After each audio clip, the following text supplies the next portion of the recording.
यहाँ आपको एक एक्स मैट्रिक्स दे रखी है, एक अदर मैट्रिक्स दे रखी है, इन दोनों की प्रोडक्ट इस मैट्रिक्स से इक्वल दे रखी है। तो सबसे पहली बात तो इन दोनों की प्रोडक्ट होगी। तो सबसे पहले ये देखो, इसका ऑर्डर कितना है 2/3, इसका ऑर्डर भी कितना है 2/3। तो इसका ऑर्डर क्या होगा कि पहली बात तो इसके साथ प्रोडक्ट हो। इसके साथ प्रोडक्ट कब पॉसिबल है, तब यहाँ पे 2 होगा, क्योंकि ये और ये सेम होंगे तभी तो प्रोडक्ट पॉसिबल है, ये और ये सेम होंगे। तो दैट मीन्स यहाँ तो इसकी नंबर ऑफ कॉलम तो 2 होंगे। अब यहाँ पे क्या होगा, जो इन दोनों की प्रोडक्ट होके नई मैट्रिक्स आती है उसका ऑर्डर ये होता है 2/3 है, दैट मीन्स 3 तो ये वाला आ गया, तो यहाँ पे क्या होगा 2।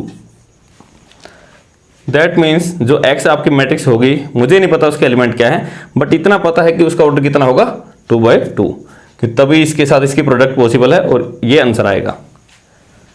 2/2 की है तो लेट x एक ऐसी मैट्रिक्स है जिसके सभी एलिमेंट मैंने मान लिए A B C D, मैं ये निकालने की कोशिश करूंगा। अगर आपने x मैट्रिक्स ये मानी तो इसमें रख के देखें तो क्या बन गई A B C D, ये मैट्रिक्स है, x की जगह रख ली, ये आपको दे रखी थी 1 2 3 4 5 6 इक्वल टू -7 -8 -9 2 4 6। इन दोनों मैट्रिक्स की प्रोडक्ट इसके इक्वल है, तो पहले प्रोडक्ट कर दें। पहली रो पहला column A 1 into A plus 4 into B 4B। अब इसी प्रकार से पहली row second column A into 2 2A plus 5 into B 5B। इसी प्रकार से first row third column 3A plus 6B। अब second row first column C into 1 C plus 4 into D 4D 2C plus 5D। Third column के साथ 3C plus 6D equal to -7 -8 -9 2 4 6। ये matrix आपकी इसके equal आपको दी गई है। दो मैट्रिक्स इक्वल कब होती हैं, तब उनके कोरस्पॉन्डिंग एलिमेंट सेम हो, मतलब ये वाला एलिमेंट इसके ये इसके, तो उस हिसाब से कंपेयर कर दो तो क्या बन जाएगा। सो फर्स्ट एलिमेंट फर्स्ट के A plus 4B equal to -7।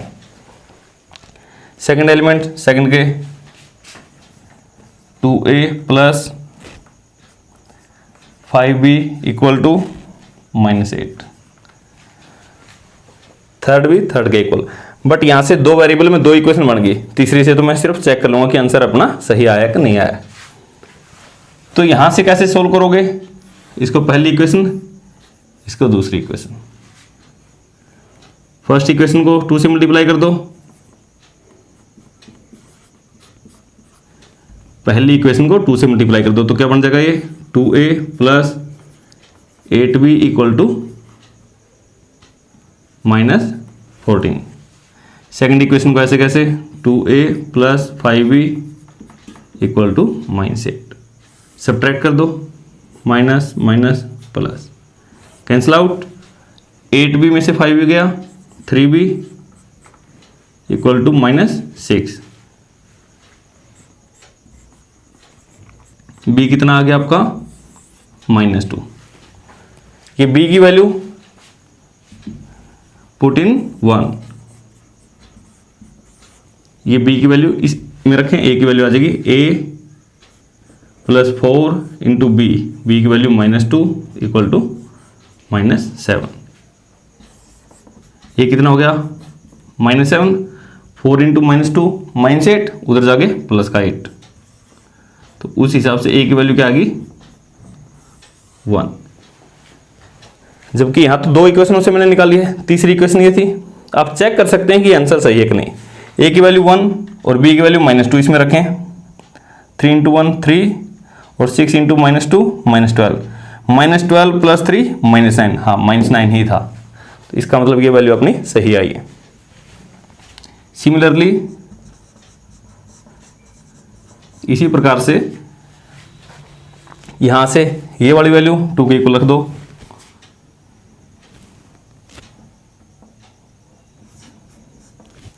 c plus 4d equal to 2 और 2c plus 5d, 2c plus 5d equal to 4। यहां से ये दो इक्वेशन बन गई। अब मैं क्या करूं, इसको 2 से मल्टीप्लाई कर दूं, 2 से मल्टीप्लाई करूंगा तो कितना हो गया ये, यहां लिख देता हूं इसको, 2c plus 2 into 4 8d plus 2 into 2 4। एक इक्वेशन ये थी, एक ये थी, इसको 2 से मल्टीप्लाई करके यहां लिख दिया मैंने। सब्ट्रैक्ट करो, कैंसिल आउट 0, कैंसिल आउट 0, तो कितना आ गया -3d इक्वल टू 0। तो d की वैल्यू कितनी आ गई भाई 0। अब ये d की वैल्यू किस में रखो, जो ये दो इक्वेशन थी किसी में भी रख दो, इसमें रख दी, c plus 4 into 0 equal to 2, तो c की वैल्यू भी कितनी आ गई 2। a b c d ये सभी वैल्यू होगी। c और d की वैल्यूज यहां भी रख के आप चेक कर सकते हो सही है गलत है। c की वैल्यू यहां पे रखो 2, 2 इंटू 3 6 प्लस d की रखी 0, तो ये 0 हो गया, 6 इक्वल टू 6 सही है। तो अब आपकी a b c d ये आ गई। इसका मतलब आपकी x मैट्रिक्स कैसी थी, यहां पे a कितना है 1, b कितना आया था -2, c 2 और d कितना आया था 0। तो इसका मतलब आपकी ये मैट्रिक्स x थी। यहाँ ये 13th क्वेश्चन है, ऑब्जेक्टिव क्वेश्चन है। आपको एक a मैट्रिक्स दे रखी है, साथ ही साथ a² equal to identity matrix, then आपको 4 ऑप्शन में से सिलेक्ट करना है। तो now what is a, alpha beta gamma minus alpha, and again alpha beta gamma minus alpha equal to identity matrix 1 0 0 1। ये मैट्रिक्स इक्वेशन है, इसको सोल्व करें, प्रोडक्ट करें, first row first column, alpha into alpha alpha square plus beta into gamma beta gamma. अब इसी type में first row second column के साथ alpha into beta alpha beta, इसकी और इसकी प्रोडक्ट माइनस बीटा अल्फा। अब second row first column gamma alpha gamma alpha, इसकी इसकी प्रोडक्ट माइनस अल्फा गामा। इसी प्रकार से second row second column gamma beta plus alpha square equal to 1 0 0 1। ये क्या आ गया भाई आपका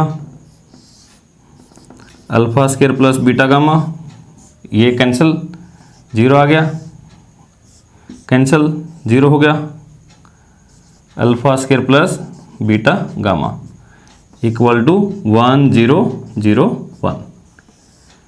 ये दोनों मैट्रिक्स इक्वल आ गई। मैट्रिक्स इक्वल आने का मतलब क्या है, ये एलिमेंट इसके इक्वल है, ये और ये तो ये इसके इक्वल है, दोनों से सेम ही रिजल्ट आएगा। तो so alpha square plus beta gamma equal to 1, alpha square plus beta gamma equal to 1, alpha square plus beta gamma 1 को इधर ले आओ -1 इक्वल टू 0। ये आपका आंसर आ जाएगा। 14th क्वेश्चन ऑब्जेक्टिव क्वेश्चन है। यहां पर आपसे पूछा गया कि ऐसी कौन सी मैट्रिक्स है जो सिमेट्रिक और स्क्यू सिमेट्रिक दोनों हैं। तो ऐसी सिर्फ एक ही मैट्रिक्स होती है जो जीरो मैट्रिक्स है, तो उसके हिसाब से आपका आंसर कौन सा आ गया बी। ये आपका last question, A square equal to A आपको गिवन है और आपसे पूछा गया I plus A identity plus A raise to power 3 -7। तो मैट्रिक्स में आपको अभी फार्मूले मत खोला करें। तो आई प्लस ए 3 टाइम्स है, तो आई प्लस ए आई प्लस ए -7a, 3 बार इसकी प्रोडक्ट करनी है। तो आप पहले इन दो को करो, आई इंटू आई कितना हो जाएगा, आई square plus I into A, I A plus A into आई, ए आई। जो मैट्रिक्स पहले है उसको पहले ही लिखना है, प्लस ए इंटू ए, ए स्क्वायर, आई प्लस ए माइनस 7a। आप ध्यान से देखें, आइडेंटिटी मैट्रिक्स को कितनी भी आप बार प्रोडक्ट करो आपका क्या आएगा, आई इंटू ए। आइडेंटिटी के साथ किसी मैट्रिक्स की प्रोडक्ट करी तो वो खुद आ जाती है, तो ए प्लस ए इंटू आई, तब भी ए प्लस ए स्क्वायर, आपको क्या दे रखा है, ए दे रखा है, तो यहां भी ए, आई प्लस ए माइनस 7a। कितना हो गया ये, आई प्लस ए 3 टाइम्स है तो 3a, I plus A minus 7a। दोबारा से फिर खोलें, I into I, I square plus I into A, I A plus 3a into A, 3a I plus 3a into A, 3a square minus 7a। I square I के equal I A again A I again A plus 3a square,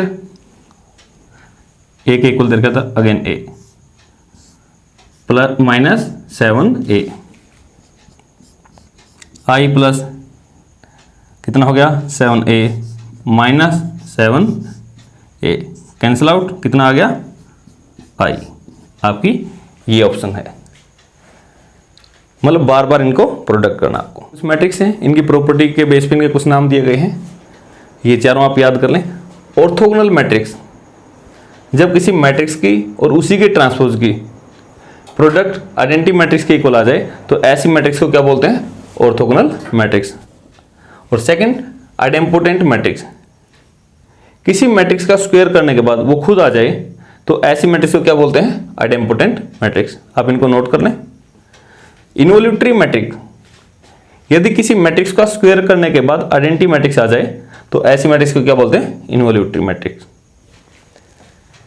nilpotent matrix, ऐसी matrix जिसकी कुछ power करने से, हो सकता है वो 2 टाइम्स में आए, हो सकता है 3 टाइम्स में आए, 4 में, कितने में भी, खुद के साथ प्रोडक्ट करने से यदि 0 मैट्रिक्स आ जाए तो ऐसी मैट्रिक्स को क्या बोलते हैं, नीलपोटेंट मैट्रिक्स। और जितनी पावर करने से वो 0 बनी, हो सकता है वो स्क्वायर करने से 0 बन गई, हो सकता है 3 बार करने से, तो वो n जितनी बार करी थी पावर, वो नीलपोटेंसी ऑफ द मैट्रिक्स कहलाएगी। अब एक ये टर्म्स और है, trace of A matrix. Matrix, किसी मैट्रिक्स की ट्रेस निकालना, ट्रेस का मतलब होता है सम ऑफ डायगोनल एलिमेंट।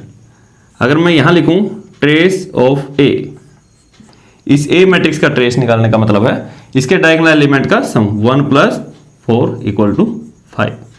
इसके अलावा, डायगोनल के अलावा कौन एलिमेंट क्या है उससे इसका कोई फर्क नहीं पड़ता। इसी प्रकार से